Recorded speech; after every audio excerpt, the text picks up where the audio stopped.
Hi guys, welcome to Fierce and Pretty. Hanni here. Today's video is a short compilation of our trip to Scotland in Edinburgh last week. So we stayed there from Wednesday till Sunday. We actually had plans to meet my hubby's friends, but while on the trip we had an opportunity to do a lot more. And this is not our first time that we've been to Edinburgh. It was actually the second.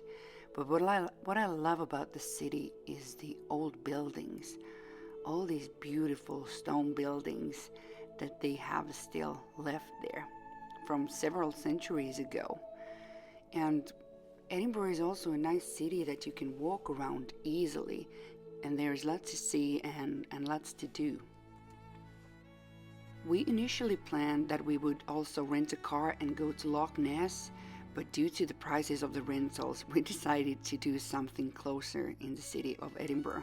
So we went for a hike to the Arthur's Seat, because last time we were here, we didn't have the opportunity or the time to do the climb up there.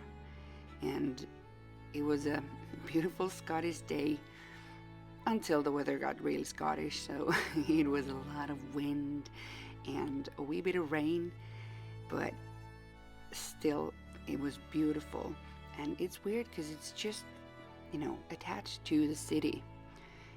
But then you start hiking these little trails, these kind of stony, muddy paths up to the hill, and you kind of just get rid of the city's noise. It's quiet, the nature is beautiful, the air is fresh, and it's definitely worth doing if you're ever in Edinburgh.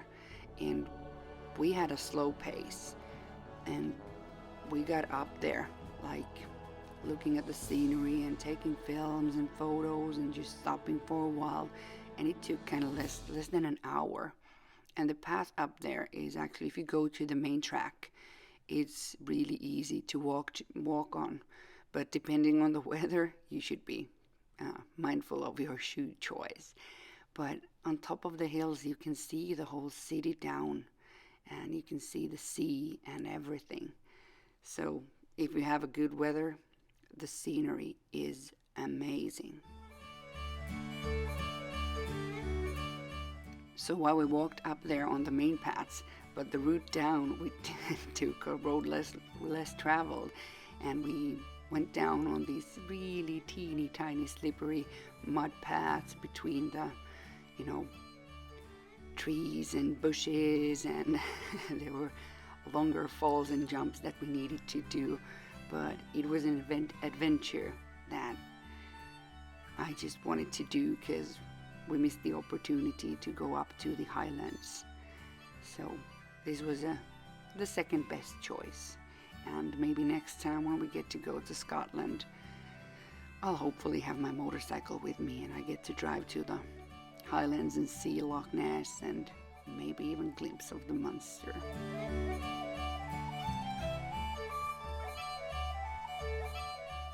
So what else is there to do in Edinburgh? Of course, you get to eat well, drink well, enjoy your time. But one thing that I wanted to do was to do a little shopping. And it's easy because all the shops are really close to one another. So after the hike, we went to do some serious shopping. Okay, this fancy kind of shopping edition is filmed in our bed at the hotel room, but because I thought that when I get home I'll never be able to locate all this stuff that I've been buying, so I thought that now while we are resting after the hike up to the Arthur's Seat, this would be a perfect time to chill out and see what we've been shopping. So while I was in Finland, and I was Googling on Moldavites, and I found this little shop in Edinburgh selling Moldavites, and that was the first place I wanted to go. And the cute little shop is called Two Skies. And we went there straight away after landing and getting our hotel room. And we met the coolest guy, Adam, who's the main man behind all the jewelry. And even though Moldavite has nothing to do with Scotland, this was the initial inspiration for me to go to the store. So I got this necklace and I got this longer silver chain to go with it. But then on top of the necklace, we got 2 Moldavite rings. So one for me, and actually the hubby wanted also a Moldavite ring. His is more kind of rugged style with this pattern on the silver, and mine is a wee bit girlier Moldavite ring. So, but the store was selling a whole lot more than Moldavites. They had like a whole lot of gemstone jewelries, loose gemstones, then all these beautiful earrings and rings made out of, I don't know, old porcelain, and so many different style of jewelry.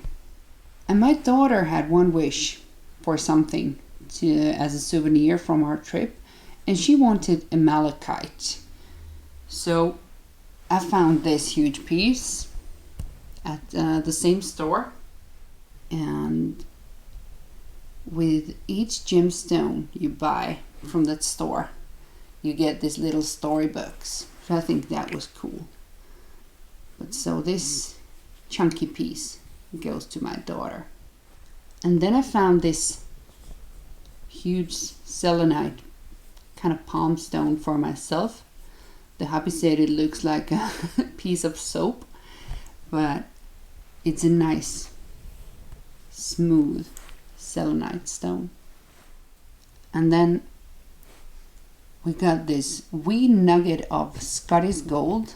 So it's not pure gold, the whole chunk, but it's gold-plated Scottish gold, and it was a perfect fit for the hubby's necklace. And what was nice that as freebies after our purchases, we got this Lucky Highland green marble. And what it says in this little storybook about this green marble: a wee Scottish gem for your pocket or purse to bring you good luck or to ward you off a curse. So this was something nice to get that I didn't even know that existed. And then we got this weird little guy that looks like a mushroom. It's a fossil stone, but it is actually a massage mushroom.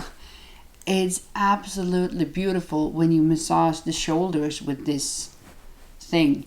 It doesn't exhaust your fingers and it works perfectly. I think this was a funny thing. Then I've been trying to find a perfect chalice for a long time, and I found one ceramic, the turquoise one, earlier at the medieval fair.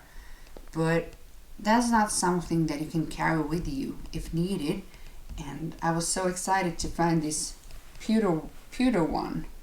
So it's a mixture of tin and copper and I don't know what else, but a beautiful, really heavy chalice. Then another store that I had googled out before we came to Edinburgh was the Word Shop.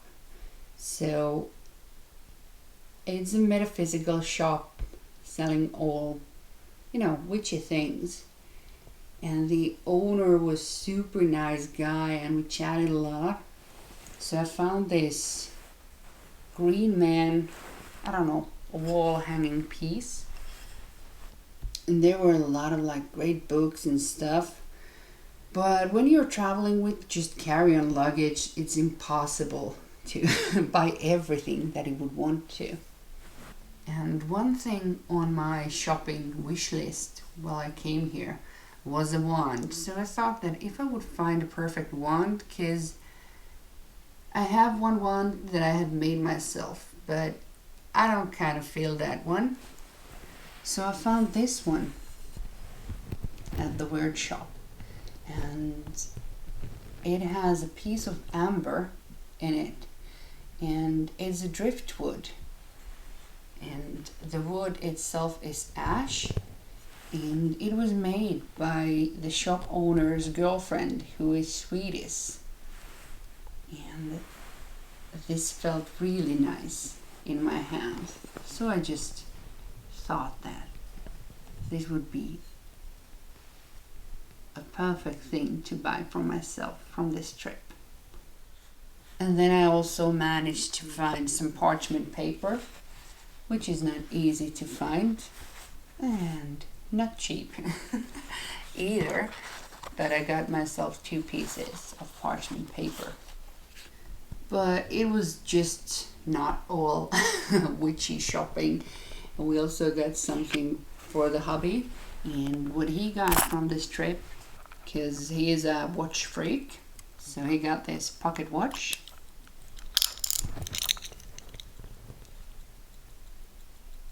An automatic pocket watch, and I think it will look brilliant with his kilt. And because last time when we came to Edinburgh, he bought a whole set kilt and the socks and stuff like that, what goes with the kilt. But one thing he didn't get was this little sock knife that I cannot pronounce, no matter how much I wanted to. So this time we found the knife, and it's kind of fun because it has a lion in here, and the lion is kind of the emblem also in Finland, and there is a Scottish flag there, and the blade. But this is for him to be worn with his kilt inside his sock. And one really important thing while you're shopping in Scotland, of course, is whiskey. And so far the best we found was this 32-year-old whiskey. And because while we were traveling with only hand luggage, so we needed to settle with these teeny tiny baby bottles because of the flight regulations. But actually, these were very handy when we were climbing up the Arthur's seat while it was raining and windy. And these bottles fit into your jacket pocket just perfectly and keep you warm in the rainy and windy days of Scotland. So I guess this was all about the shopping part of the trip. But let's continue with the sceneries. So one last thing that I had already prepared from Finland was to book a table at the Witchery by the castle. So it's an old, super cool and really witchy restaurant just next to the Edinburgh Castle. And they serve lunch and dinner, and so I booked lunch because we were busy. But during this fall time, they had these beautiful, pumpkin decorations and everything. All the details were like spot on in that place. And the thing that I wanted to see in this restaurant was the ceiling that's painted full of tarot cards. And well, as a restaurant, I was kind of hoping a bit more mystical and warm atmosphere. But actually, what happened was that it was fully booked and it was kind of noisy. So I was hoping for calm, nice music, but at least I got to see it. But to be honest, it was a teeny tiny disappointment on the atmosphere side. But the food was great, service was nice, and the best part of it was, of course, all the eye candy in the ceiling with these ancient tarot cards.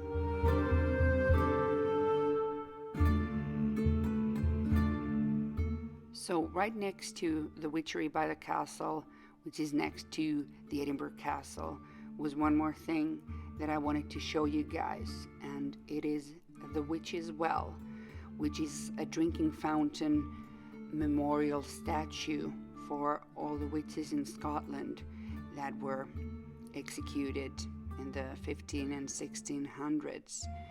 And even though it is a highly morbid kind of thing to have a memorial statue, but I still wanted to see this.